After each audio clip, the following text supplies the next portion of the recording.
The heavy oak door of my new Sonoma Valley estate had barely clicked shut when the screaming started. I didn't flinch.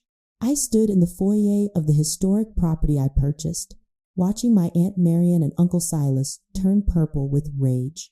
They weren't furious about the purchase. They were furious I bought the house they secretly promised to their freeloading son, Julian. Anger wasn't loud this time. It was clinical. Drop a comment and let me know where you're listening from and what time it is for you right now. I'd love to know who's part of our community. For 6 long years, I had functioned as the silent, uncredited investor in their twisted version of a family enterprise. My days consistently began at 4 a.m. I spent hours pruning experimental vines, analyzing soil acidity, and managing the intricate logistics of an agricultural business until my hands bled and my spine ached. I built my management company from the dirt up through sheer, unrelenting labor. While I was out securing contracts and maximizing crop yields, my relatives cultivated a completely different kind of harvest. They harvested pure, unadulterated entitlement. They viewed my grinding labor and subsequent success not as my personal achievement, but as a communal pool of equity just waiting to be liquidated for their immediate benefit. Standing there in my own foyer, watching my aunt and uncle scream about broken promises and stolen opportunities, I didn't cry. I didn't ask why they were treating me this way. I just observed them, calculating the vast deficit they had brought into my life. There is a deeply ingrained psychological mechanism at play in these toxic environments. It is the trap of normalized exploitation, where cruelty and extraction become so routine that the victim inevitably accepts them as the baseline of family duty. They condition you from childhood to believe that your success is a shared family asset, while your struggles, your debts, and your exhaustion are solely your own burden to bear. I had normalized their endless demands because challenging them meant confronting the absolute moral bankruptcy of our entire relationship. Marian's voice echoed sharply off the vaulted ceilings of the foyer, listing all the absurd reasons Julian deserved this estate far more than I did.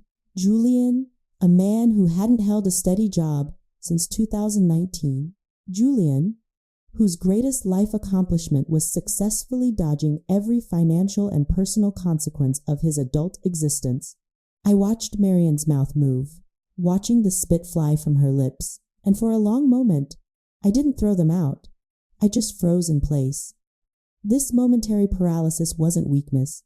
It was the silent architecture of the survivor, the invisible cage of learned helplessness built over years of intense psychological conditioning. When you are systematically raised to be the family's shock absorber, freezing becomes a calculated survival response. It is a highly developed defense mechanism designed to let the immediate storm pass without sustaining fatal emotional damage. I had spent 2 decades absorbing their emotional volatility, constantly buffering their cascading failures with my own hard-won stability. My freezing wasn't a surrender to their demands. It was simply my internal system rebooting. I was processing the final, unforgiving audit of our relationship. Silas stepped forward, his face twisted in an ugly sneer, pointing a demanding finger at my chest. He actually believed I would fold under the pressure. He believed the decades of conditioning would hold firm, that I would surrender my historic property just to keep the peace. I rubbed my eyes, trying to summon even a fraction of regret, but there was only absolute clarity. This wasn't a breakdown. It was a balance sheet, and they were permanently in the red. Marian didn't stop at demanding the keys to the estate. Her unchecked anger propelled her into a reckless confession that she somehow framed as a righteous reprimand.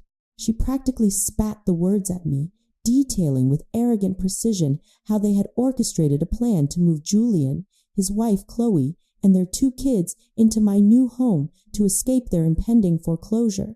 They had already mentally redecorated my spacious living room. They had already promised Julian the master suite, completely ignoring the fact that my name was on the deed and my money had secured the mortgage. Then came the ledger's darkest and most revealing entry. In her blind rage, Marian attempted to justify their staggering entitlement by listing the various financial sacrifices they claimed to have made for me over the years.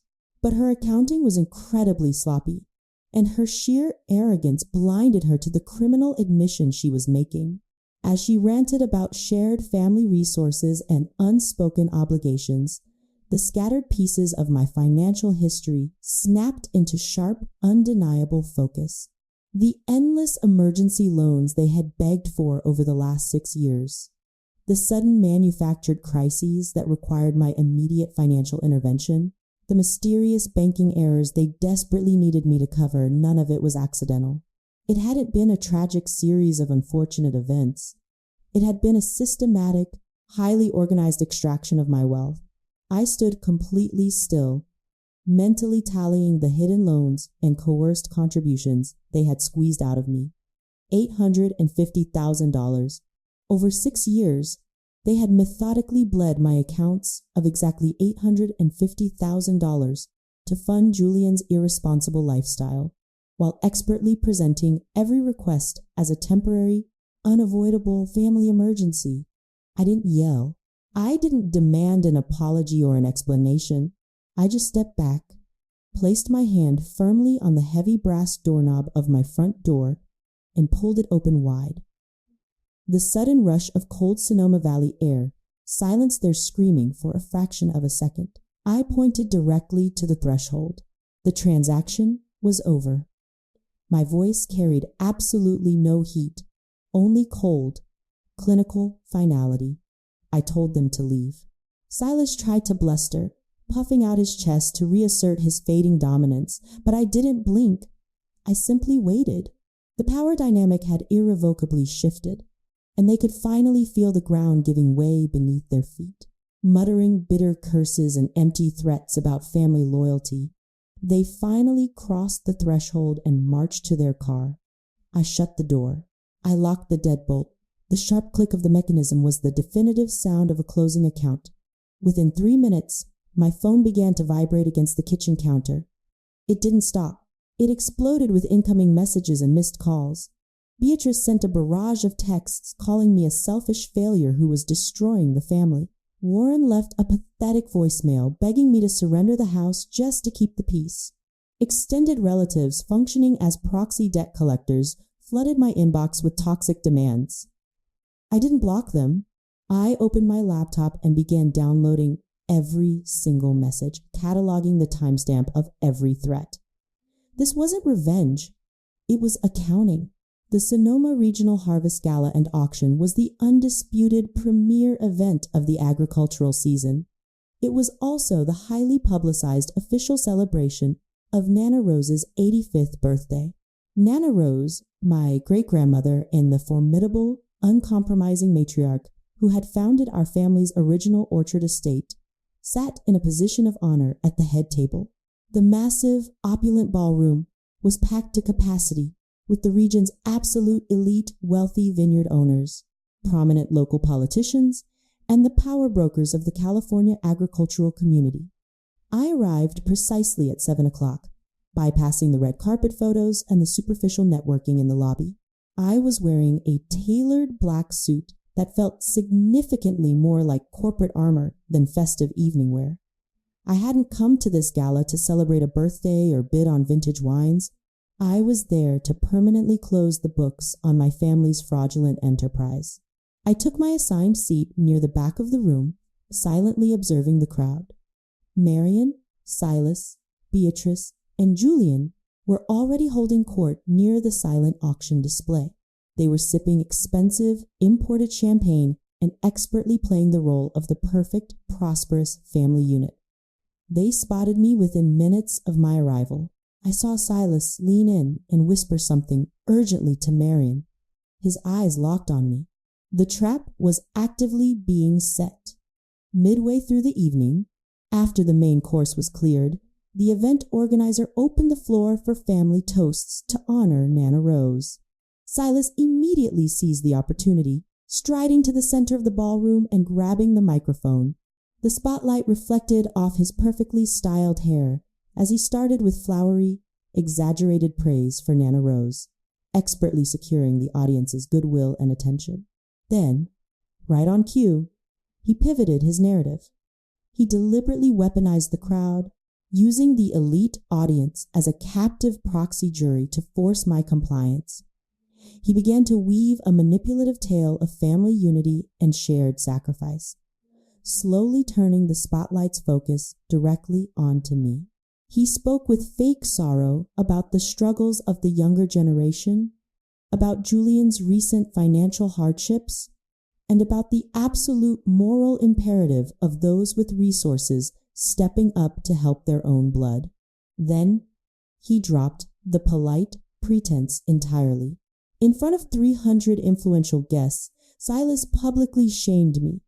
He framed the purchase of my new historic property not as an earned achievement, but as an act of grotesque excess.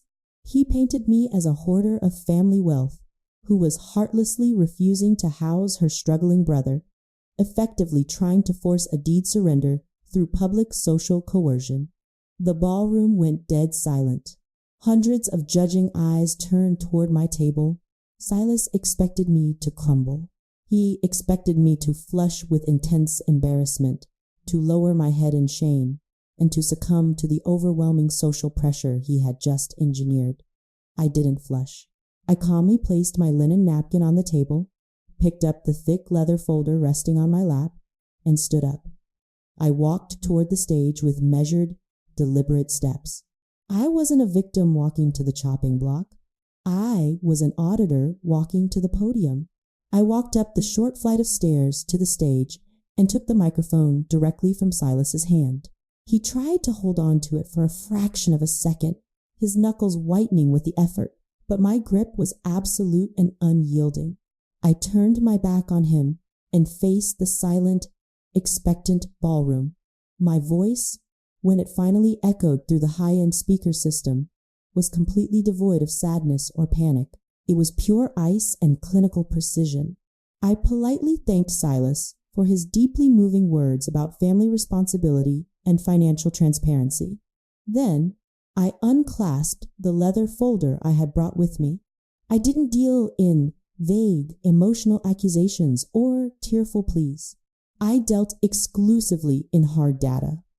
I methodically stripped away their carefully constructed moral facade. Line item by devastating line item, I announced clearly and without hesitation the exact verified figure of $850,000. I detailed the specific dates, the bank transfer routing numbers, and the entirely fraudulent pretenses under which Silas and Marion had extracted that money from my business accounts over the past 6 years. I informed the hushed room that Julian wasn't a tragic victim of recent economic hardship, but had been willfully and comfortably unemployed by choice, relying entirely on the funds they had illegally siphoned from my agricultural management business. The murmurs in the crowd began to swell, a rising, undeniable tide of shock, disgust, and judgment. But I wasn't finished auditing their lives. I held up the confidential application records my attorney had intercepted from the family's bank that very morning. I didn't just summarize the documents for the room. I read directly from the highlighted text. I exposed exactly how my supposed family members had recently attempted to secure a highly fraudulent equity line against Nana Rose's original estate. They had explicitly used forged documents, clumsily mimicking both Nana Rose's authorization and my signature as a co-signer, attempting to leverage my flawless credit to secure illicit capital to cover their own impending foreclosure. Julian's face completely drained of color, leaving him looking sickly and hollow.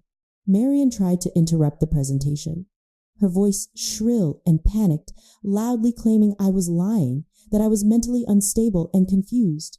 I ignored her outburst and simply handed the documents directly to the event organizer standing near the edge of the stage, publicly inviting anyone who wished to verify the official bank letterheads and forged signatures to do so immediately. I didn't yell. I didn't demand justice from the crowd or beg for their understanding. I simply presented the undeniable ledger of their betrayal. I laid bare the cold, calculating mechanics of their parasitism for the entire Sonoma Valley elite to witness. They had brought me to this stage to execute a hostile public takeover of my hard-earned assets. They had gambled their entire social standing on my continued silence. They lost everything. I handed the microphone back to the organizer and stepped away. The suffocating silence in the grand ballroom was violently shattered by a sharp, cracking sound that echoed like a gunshot. Nana Rose had driven the heavy brass tip of her walking cane directly into the polished hardwood floor. At 85 years old, she still commanded the entire room with the sheer, undeniable force of her presence. She rose slowly and deliberately from her high-backed chair at the head table. Her sharp eyes locked dead onto Silas and Marion. She didn't require a microphone to be heard. Her voice cut through the ambient tension like a surgical blade.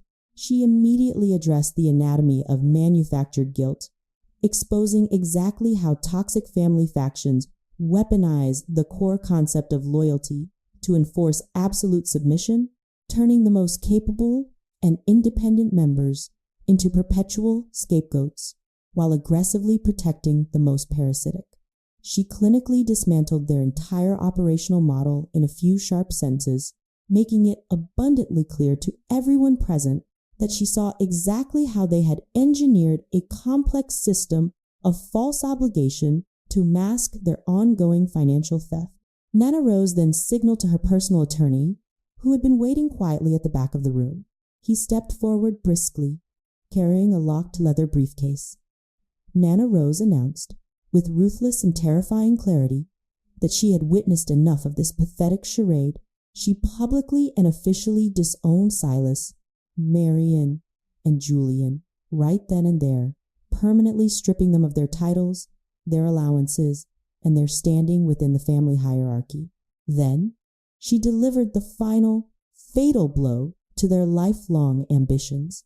Her attorney produced a pre-drafted legal injunction, immediately freezing all their access to the estate trusts. Nana Rose declared to the assembly that first thing tomorrow morning, she would be executing a formal codicil, transferring all highly contested water rights and land trusts exclusively to me. She didn't just protect my existing assets from their predatory grasp. She handed me the permanent keys to the exact kingdom they had been trying so desperately to steal. The regional elite, who just minutes ago had been Silas's intended sympathetic jury, now stared at him with cold, undisguised contempt. The community's judgment was absolute and final. Silas's shoulders visibly collapsed under the weight of his exposure.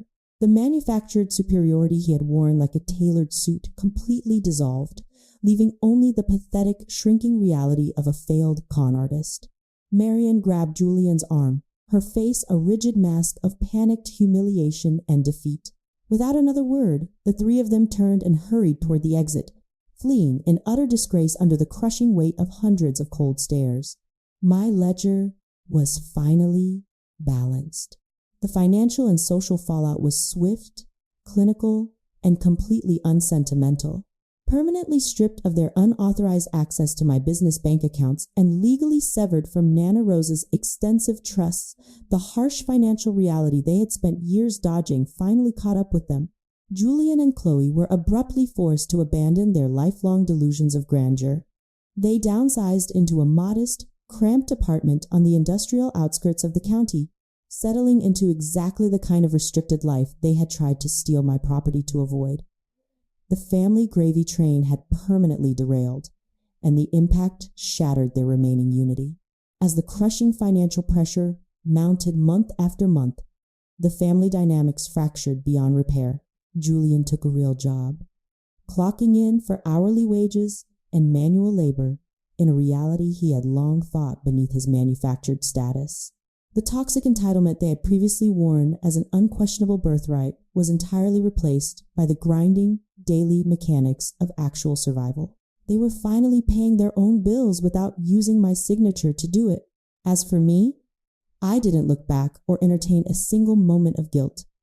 I returned to my 4-bedroom historic property and the sprawling heritage orchards that were now legally, undeniably mine.